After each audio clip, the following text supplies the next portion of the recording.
I don't give a rat's ass if you call me racist, because that doesn't work anymore.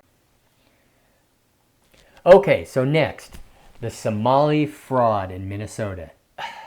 You know, I was trying to make notes about this, and I really had a hard time finding a place to begin because it's so convoluted. It is so widespread.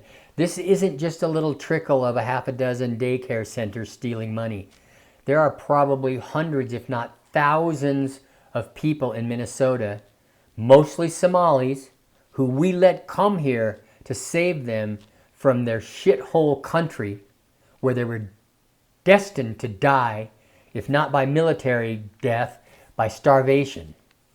It seems like most all of the Somali population there is engaged in criminal behavior. I mean, what we're hearing most about, of course, is the child cares who don't have any children in them, are not taking care of anybody. Some of them don't even have an address. Some are in empty buildings, yet they're getting, I don't know, 1.7 million was one, 1.9 million was another, 1.8 million was another, who never had any children in them. The money went to luxury homes, jewelry. You may have seen the famous video now of a Somali guy in the Bahamas with his girlfriend with like a $750,000 ring on his finger. The trip was probably 50 grand, and bragging about his two-story home back in Minnesota.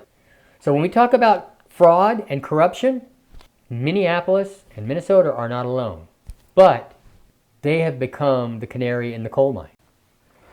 And the worst part of this, I think, is, first of all, the ungrateful Somali assholes that we brought in came in basically to rip us off and become wealthy on our tax money. We don't wear $750,000 rings or live in a $2 million mansion, but these guys do.